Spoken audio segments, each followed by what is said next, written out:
Muy buenas tardes, amigas y amigos de Brújula Internacional. Siempre está ahora el recorrido por los escenarios internacionales con el choque de las imágenes y la fuerza de las palabras. Una de las consecuencias más importantes después de la pandemia del COVID-19 y lo que ha sido esta guerra entre Rusia y Ucrania es un nuevo orden internacional que se está dibujando, donde naturalmente tiene importancia fundamental ya no tanto Rusia y Estados Unidos, sino China por el avance económico y tecnológico, y siguen la confrontación China-Estados Unidos en lo comercial y en lo tecnológico, pero en lo militar Rusia y Estados Unidos por el tema del arma nuclear. La Unión Europea ha seguido a Estados Unidos y China está más cerca de Rusia, lo cual genera un nuevo orden de carácter internacional. Pero al margen de esto, Estados Unidos y China han acordado crear un grupo de trabajo para cuestiones comerciales fundamentalmente y tecnológicas. Esto lo señaló el lunes el Departamento de Estado de Comercio, porque deben afirmarse cada uno en su perfil de potencias que son las emergentes en el mundo de hoy. Y ahora con la creación del BRIC, cuya reunión terminó en Sudáfrica, se afirma más la presencia de China junto a Rusia, junto a Sudáfrica, Brasil, por supuesto, por América Latina y Argentina, que pidió la adhesión. Es decir, hay un nuevo orden mundial que se está generando después del COVID-19 y sobre todo después de la guerra de Ucrania, por la situación de que las potencias emergentes quieren tener también un papel muy importante en la misma Europa, separarse un poco de Estados Unidos y el tercer mundo estar en el medio entre Rusia, Estados Unidos y no como en la bipolaridad. Veamos. Reunión en Pekín entre la secretaria de Comercio de Estados Unidos, Gina Raimondo, y su homólogo chino, Wang Wentao. El encuentro fue un nuevo reflejo del acercamiento a alto nivel entre los dos países en momentos en que las dos potencias intentan rebajar las tensiones bilaterales. Y culminó con un acuerdo para crear un grupo de trabajo que busque soluciones a cuestiones comerciales y de inversiones. Según un comunicado del Departamento de Comercio estadounidense, el grupo de trabajo se reunirá 2 veces al año a nivel viceministerial y Estados Unidos será sede de la primera reunión a principios de 2024. Las relaciones entre Washington y Pekín han caído a su nivel más bajo en décadas, en gran parte por las restricciones comerciales adoptadas por Estados Unidos. Washington dice que estas limitaciones son cruciales para resguardar su seguridad nacional, mientras que Pekín las considera formas de contener el auge económico chino. Y al margen de la situación en Colombia, donde la Ingrid Betancourt, quien es una mujer conocida en el mundo de la ecología y el ambiente, ha señalado problemas de salud del presidente Petro, inclusive de orden mental, es un debate que tienen los colombianos. Están pidiendo precisamente exámenes a quienes sean candidatos a la presidencia de la República, porque siempre la enfermedad ha estado muy cerca del poder. Eso ha ocurrido en muchas partes. Y al margen de eso, el presidente Petro pues viaja y está haciendo sus actividades de la diplomacia multilateral, en este caso bilateral, porque el presidente de Colombia, Petro, y su homólogo de Costa Rica, Rodrigo Chávez, han discutido los temas que son sobre el tapete: la migración, el cambio climático, la seguridad del comercio. Esos son entre tantos temas durante la visita que hizo el mandatario, y por supuesto insistieron mucho en la integración latinoamericana y del Caribe junto a Centroamérica, que en la CELAC encuentran un mecanismo extraordinario, sobre todo para la relación con Europa y el equilibrio entre las potencias Rusia, Estados Unidos y China. El presidente colombiano Gustavo Petro visitó el lunes a su homólogo costarricense Rodrigo Chávez en San José, donde discutieron sobre turismo, seguridad, migración y comercio. ¿Qué conversamos? Cosas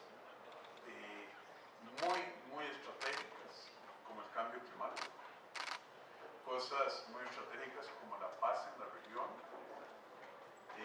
cosas muy estratégicas como quitarle a gente mala enormes cantidades de recursos. Petro abogó por una respuesta regional ante la avalancha migratoria que cruza desde Colombia hacia América Central, buscando llegar a Estados Unidos.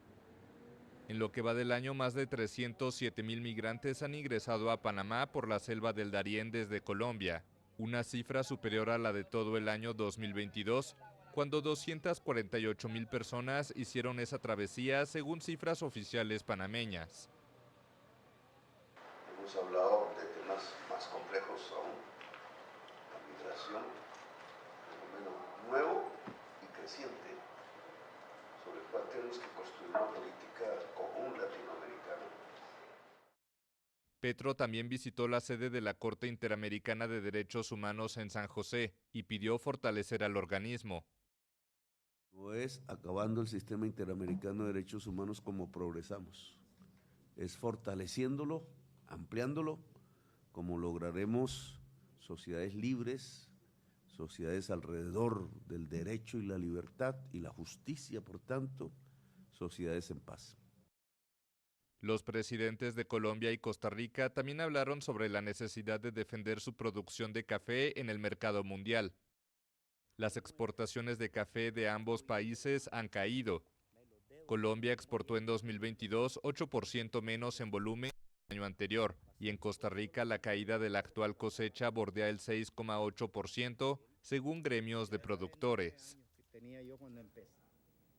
Allí en esa reunión de Petro y el presidente Chávez de Costa Rica se trató también el tema del lavado de dinero, una de las situaciones más complicadas en el mundo de hoy, porque lo que llamamos nosotros también en Venezuela, esa persecución que tiene que haber sobre los delitos, en el caso de la corrupción, en el derecho, en el narcotráfico, en el terrorismo y sobre todo en la delincuencia organizada, que algunos llaman de los 4 jinetes del apocalipsis, que Naciones Unidas ha dado documentos ya sobre tratados internacionales, incluso la Corte Internacional de Justicia de la Haya y la Corte Penal Internacional sobre todo, quieren incluirlo en la Corte Penal como un quinto delito después de los 4 ya establecidos, porque el narcotráfico, la corrupción, el terrorismo y la delincuencia organizada son un factor terrible que daña la democracia en América Latina.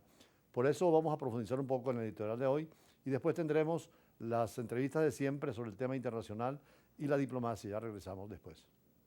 Los dos imperativos fundamentales de la sociedad son la justicia y la libertad, tanto a nivel del Estado como en el sistema internacional. El delito en todas sus formas atenta contra este binomio esencial para el desarrollo y la paz. La globalización de la economía y de la política también ha facilitado la internacionalización de los crímenes y la transnacionalidad de la delincuencia, la cual ha penetrado todos los estratos de la sociedad nacional e internacional.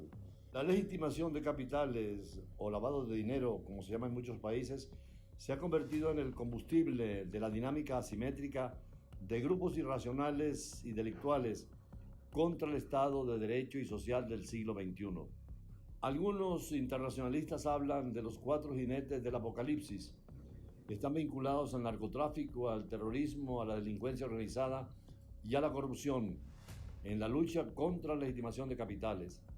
Estos delitos generan inmensas cantidades de dinero, ante la cual sujetos obligados como las entidades financieras, el banco, los seguros, deben tener la formación e información correspondiente. Estos 4 delitos no han sido contemplados por la Corte Penal Internacional, pero debe ser motivo para una inclusión en futuras conferencias cuando los estados acrediten posibilidad de identificar otros delitos más allá de aquellos vinculados solo a los derechos humanos que tienen que ver también con la economía internacional. La comunidad internacional, con sus organizaciones multilaterales, como la Organización de las Naciones Unidas y la Organización de Estados de América, o la Unión Europea, o la Liga Árabe, o la Unión Africana, enfrentan esta nueva lucha asimétrica del delito internacional con la persecución, identificación e incautación de capitales y actividades ilícitas, cuando buscan llevarlos al circuito económico legal. Por eso la responsabilidad de sus actividades financieras, especialmente la banca, hoy con la inmediatez del traslado de dinero en la geografía del mundo por el espacio cibernético, obliga a legislaciones más estrictas y ante los inmensos riesgos el seguro sigue siendo una vía fundamental en ese nuevo orden económico mundial. Por ahora, la justicia internacional ha logrado tratados multilaterales que obligan a los estados en este combate. Estas convenciones deben ser trasladadas e implementadas en las legislaciones nacionales por la repercusión interna y externa del lavado de dinero. Entre ellas podemos mencionar la Convención de las Naciones Unidas contra la Delincuencia Organizada Transnacional, la cual fue firmada en Palermo en el 2000 en Italia. La Convención de las Naciones Unidas sobre el tráfico ilícito de estupefacientes y sustancias psicotrópicas, firmada en Viena en 1988. La Convención de las Naciones Unidas sobre la corrupción, firmada en Nueva York en el 2003. Y las interamericanas convenciones también contra el delito del terrorismo en Bridgetown en el 2002, la Comisión Americana contra la Delincuencia Organizada Transnacional del 2001 y las 40 recomendaciones del Grupo de Acción Financiera Internacional, el GAFI, que por cierto tiene presencia en Venezuela, para revisar cómo estamos cumpliendo con estas normas y con estas reglas internacionales. En Venezuela, más allá de la Oficina Nacional Antidrogas, ONA, existen leyes como la Ley de Registro Público y del Notariado del 2006, la Ley sobre el Delito de Contrabando del 2010, la Ley Orgánica contra la Delincuencia Organizada y Financiamiento del Terrorismo del 2012, la Ley Orgánica contra el Tráfico Ilícito y el Consumo de Sustancias Psicotrópicas y Estupefacientes del 2005, la Ley contra la Corrupción del 2003 y la Ley Aprobatoria de la Convención de las Naciones Unidas sobre la Corrupción, la cual fue firmada en el 2005. Venezuela debe evitar llegar a situaciones tan dramáticas como la que vive México, donde se vive bajo la ley del cuerno, apelativo que le han dado al fusil AK-47, fusil de asalto Kalashnikov. En los últimos 5 años, 50,000 personas han sido asesinadas con esta arma entre los 31 estados del país que integran México y en el Distrito Federal, donde están presentes estos 4 jinetes del apocalipsis y los 7 grandes carteles del narcotráfico, delincuencia